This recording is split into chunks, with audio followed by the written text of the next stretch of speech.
You're watching Past the Wire TV, the biggest races at the best tracks. From the Kentucky Derby to the Breeders' Cup, the best horse racing coverage is right here on Past the Wire TV.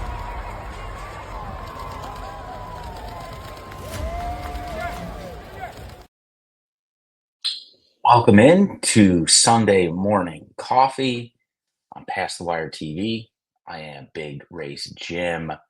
Thank you, Shore Bet Coffee, Amwager, Pleasant Acres, every single week, bringing it to you, covering all the good, the bad, and the very odd in horse racing every single week.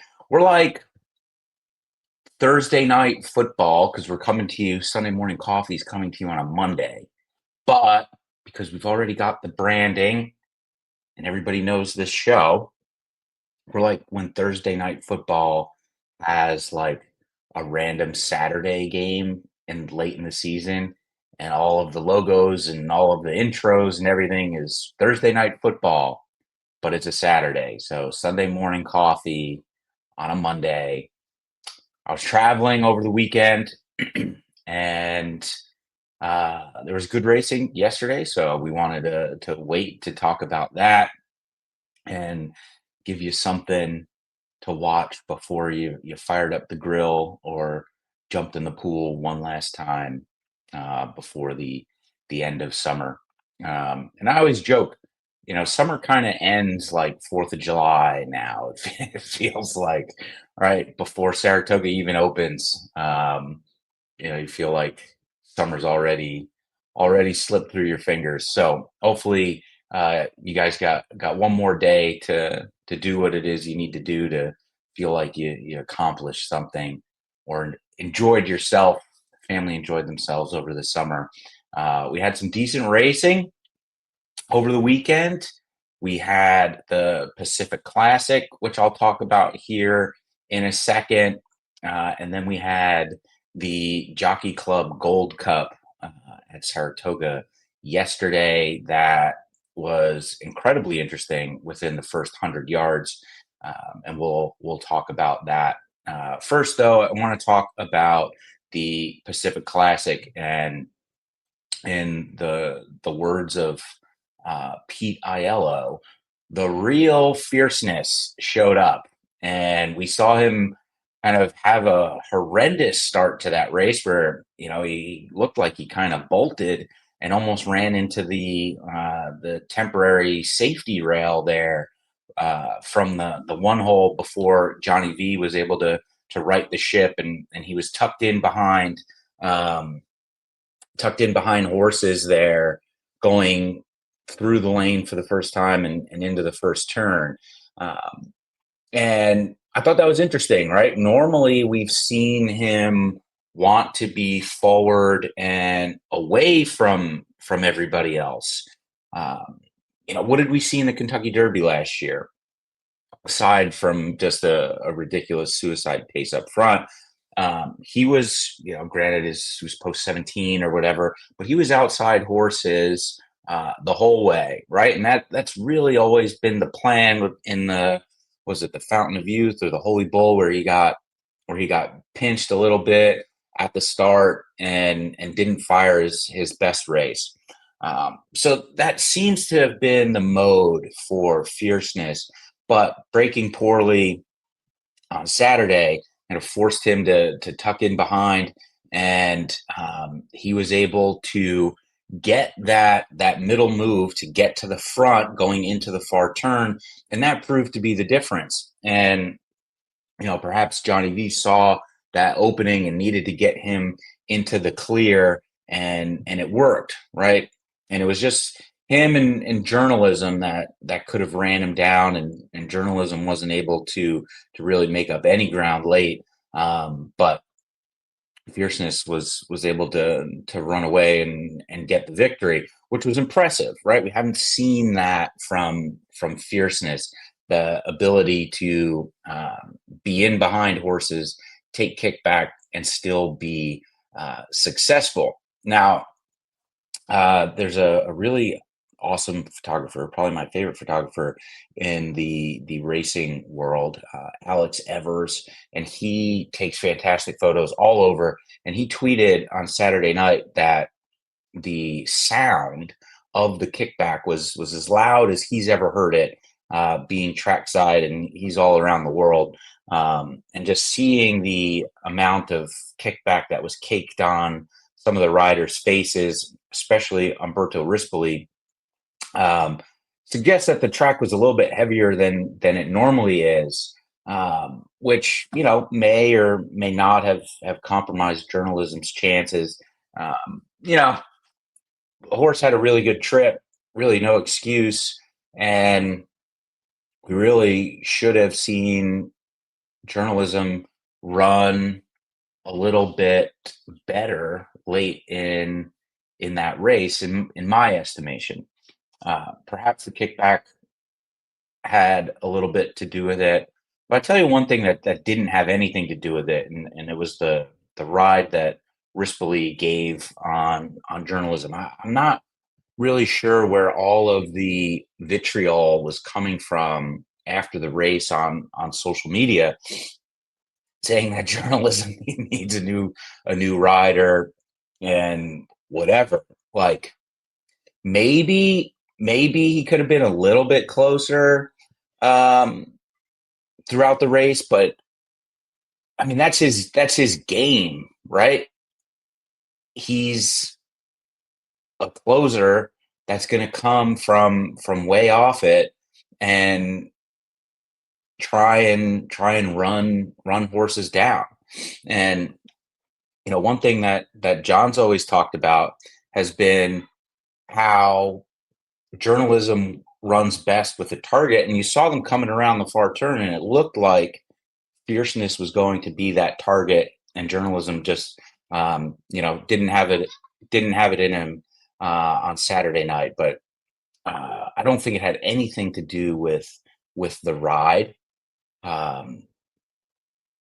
He just was second best, and first time against older horses, he might just be second best against these older horses. He might just be second best against Sovereignty, who's beaten him on the square twice now in the Derby and the and the Belmont.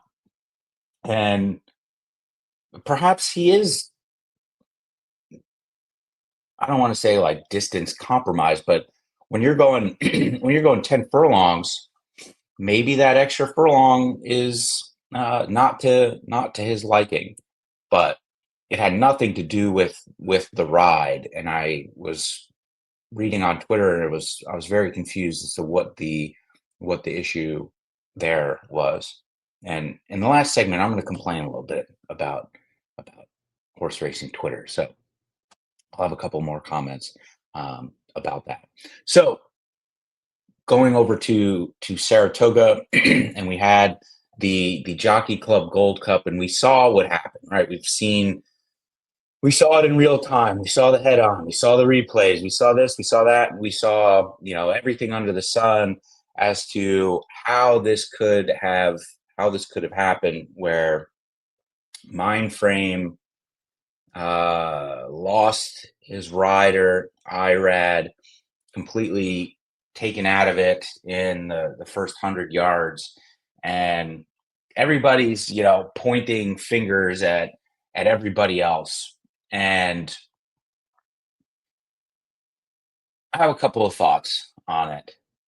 I think Kendrick Carmouche may have created the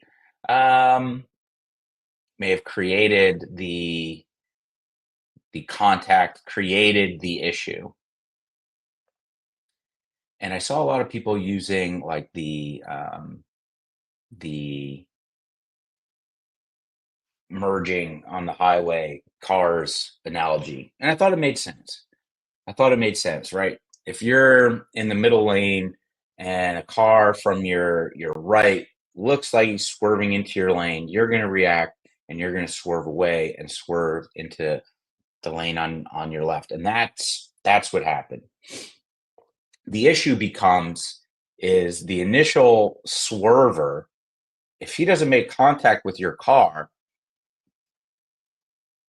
unless unless he or she is a complete good Samaritan and sees what's happening behind them, um, my guess is most people would keep on driving, right? They didn't make any contact and they're going to keep on driving. And it seemed like that with what Kendrick said after the race, saying that he didn't think he had anything to do with it. That's, whether right or wrong, right? We can sit here and dissect it all the way, right? But Kendrick, that first car to make it look like he was swerving into the lane is is going is just going to keep on driving regardless of what happens behind him. Now, Dylan Davis swerved um, to avoid the contact, and he made contact with White Barrio, who then made contact with Mindframe, and the rear ends of the horses got bumped pretty hard, and it sent Irad onto White Barrio, who had two jockeys on his back for a couple of strides before he fell off, and ultimately looked like he got trampled by Sierra Leone, which compromised that. And it just a whole sort of chain reaction. And a couple of thoughts. Is Kendrick the initiator of it? Yeah. Yes. Most very likely. He should be the one that gets punished. He should be the one that gets suspended. At the same time, I don't know that you can blame Dylan Davis. And I think the issue in people blaming Dylan Davis is that Dylan Davis is in the race for one reason, to ensure a fast pace. And that horse wasn't super fast out of the gate, and he wasn't super fast out of the gate in the Whitney either. So we can talk about rabbits and this and that. And I'll be honest, in a betting race, if I'm playing the race, I'd prefer there be a rabbit, right? I think we get a more I think we get a more true to form race when there are interesting dynamics at play. Right? Like, how annoyed do we all get when we see a turf race and we see a horse fly out of there and take them all the way around, right? And nobody tried to pursue, nobody tried to apply pressure. They went 25 to the quarter, 50 to the half, and it's just a merry-go-round, and we're all moaning and complaining about how uninteresting it is. I think rabbits make things interesting. I think it forces you to think a little bit more critically about the pace dynamics. And ultimately, in my opinion, I think it gives us a race and a winner that is more true to form than what we may often see. And I think, a lot of the dislike for those things is that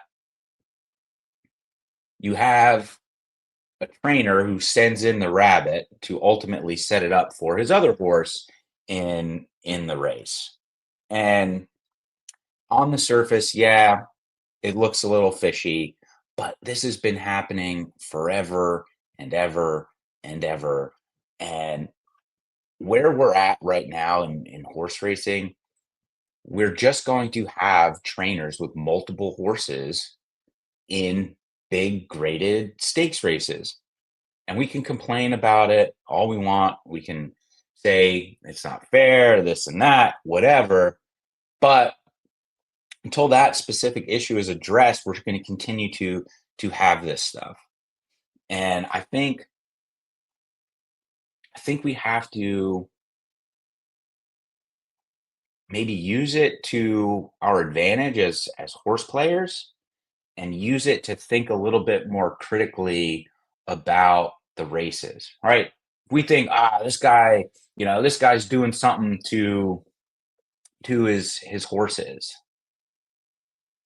Okay, if you think that, instead of complaining about it, use it to your advantage. Like that's the thing. Like, we have to use these opportunities to think a little bit more critically, right? And if going off of what happened in the Whitney, where contrary thinking wasn't, um, you know, that pace was not. I'm going to look it up. That pace was not super fast, and Sierra Leone was still ultimately able to win. Let's see, contrary thinking, and it wasn't even on wasn't even on the lead in that race. Who was Mama's Gold?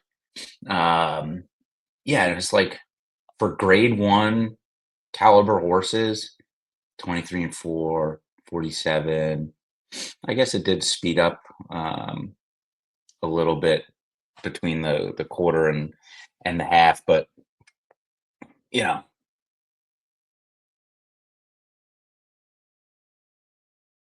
21 2, right? And it messed the whole thing up. Um, so my point is that we need to. The start of this race was nuts. All right, all this crazy stuff happened, and it threw off the entire race. But going into the race, complaining about the rabbit, it's easy to complain now knowing what happened at the start of the race. But I think we need to look at the race as a whole prior to all of the congestion and traffic and the spill and all of that. There were opportunities in there to see how that race was going to shape up, and blaming a rabbit that isn't fast enough to even be a rabbit is just I don't know. It just seems like a little bit of a cheap excuse, um, the morning after, for something that, if you're paying attention, like, it was just like a non issue, in my opinion. Right? The horse was slow out of the gate in the Whitney. The horse was slow out of the gate in the Jockey Club Gold Cup, and just happened to be in the mix of a bunch of stuff, and everybody's blaming the rabbit. Um, Weird. Just weird. Weird to me. Antiquarian, I know that they were high on this horse going back to last year. What race did he win? Was it the Curlin? Did he win the Curlin last year? Let's see. Sorry, bad TV. Bad TV. Oh no, it was the Peter Pan. It's the Peter Pan. Well, I mean, if you look at this horse has always been pretty decent, right? Finishing first, second in just about every race except for the Louisiana Derby and the Belmont. So, um, I mean, not totally out of the realm of possibility yesterday. You know, Granted, everything kind of got thrown off, with how the race started, but you get the point. So overall, an interesting Jockey Club Gold Cup. A lot to opine about after, and you know that's where I'm at. I don't care about rabbits. I think they make races more interesting. force us to think a little bit more. I don't think the rabbit was to blame for what happened in the race. Thank God everybody's okay, horses and Irad. And we'll move a little bit forward. We'll move a little bit forward as we get into closing day at Saratoga. All right, we'll take a quick timeout, hear a word from our sponsors, and then we'll be back and I'll wrap things up.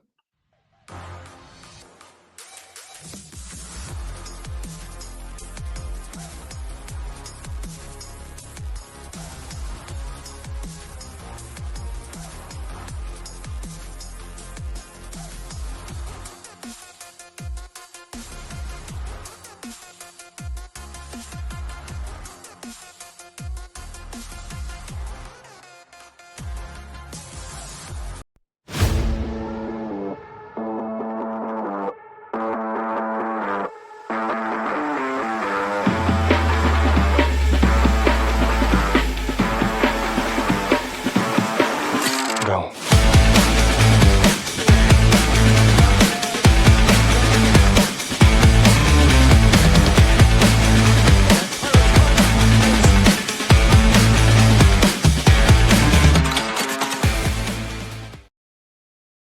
All right, welcome back. Sunday morning coffee, Past the Wire TV on a Labor Day Monday, Big Race Gym. And I've talked about this a little bit before, but it just seems more and more that there's like no good value on horse racing Twitter anymore.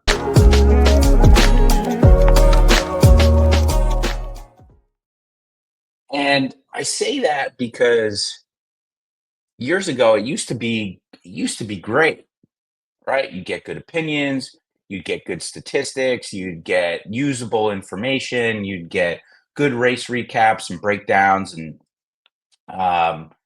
it would help you. Now, horse racing Twitter just seems to be a big complain fest.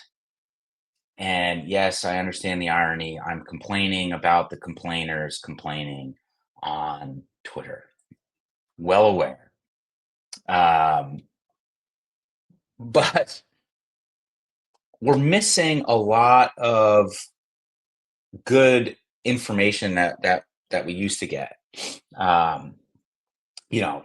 Mike Rennie, Smoke, friend of mine, and maybe I'm just missing them, but his Saturday things were hilarious. He gave a lot of good insights, gave some picks, and those videos were entertaining. I don't see them anymore, which is a bummer. We had a bunch of other people from the old guard of Twitter, like sharing decent opinions, explaining race replays, how to watch race replays. Look at this, look at that. And now it's just the stewards suck, Naira sucks, Del Mar sucks, California racing sucks, and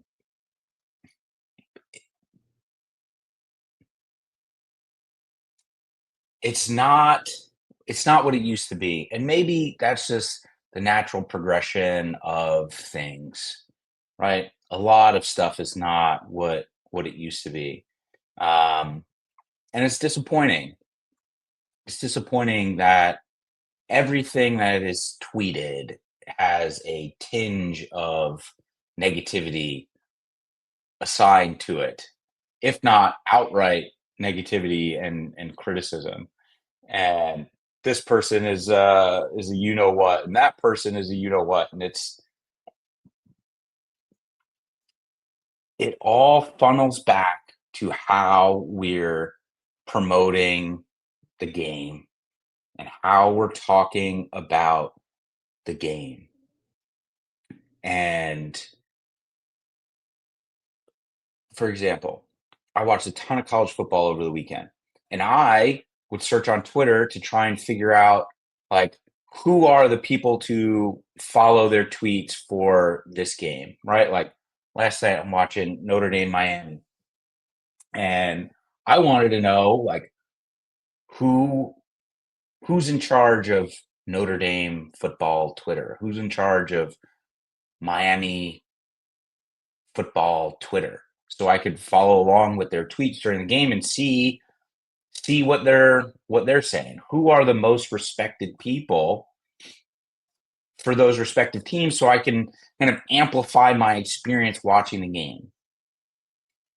If you turned on Fox yesterday and you were like, "Oh, oh, there's a big horse race on. Yeah, let me watch this. Let me go to Twitter to see what they're talking about." You're just going to find just a load of garbage, criticisms, critiques. This isn't good. That isn't good. And then you're going to be like, why am I going to spend? Why am I going to download an app, put all my information in to get a $25 free bet on something that I have no idea what I'm even doing, and people are just complaining about it? You're not. And it's all part of this sort of echo chamber where like everything is negative. Everybody sucks, every track sucks, every horse sucks except for like a handful. And if I'm a new person, and again, I do this with football, trying to figure out who are the right people to follow for this game so I can get a better understanding of what's going on. And if you're doing that with horse racing, you're not finding anything positive, anything enjoyable, anything that's going to keep you coming back for more. And therein lies the issue, right? Like, I'm not going to follow the Notre Dame football Twitter account, right? You're not going to get any like real personality from that. And I'm just using that as an example. I don't know, but you want to go to the people.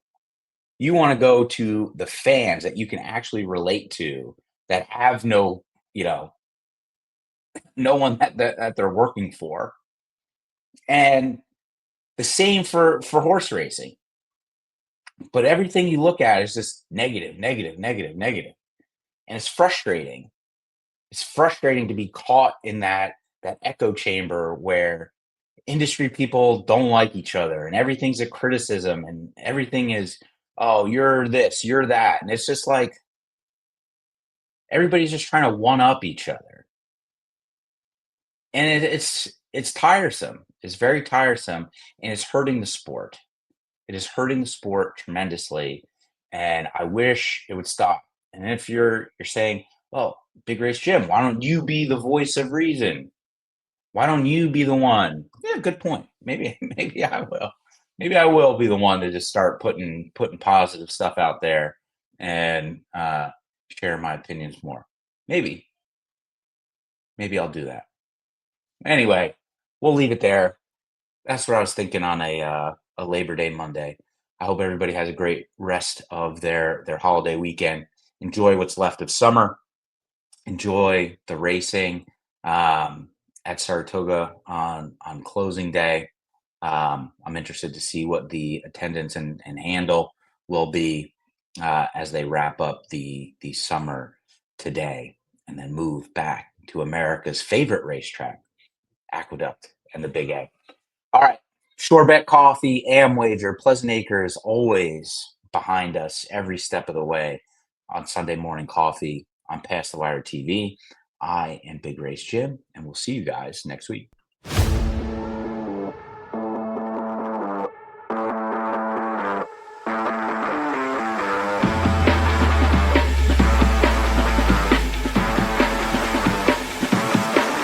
Go.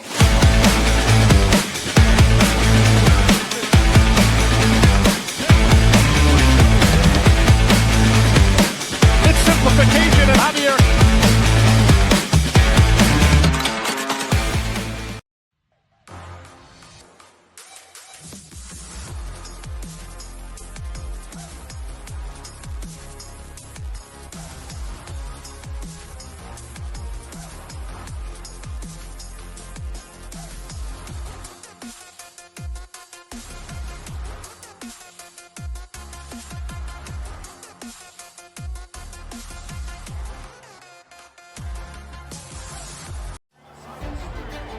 Here comes journalism. Here comes sovereignty. And they square off, heading to the final furlong. Sovereignty wins the Derby. You're watching Past the Wire TV. Hit that like button and subscribe to Past the Wire TV. Nobody does it better.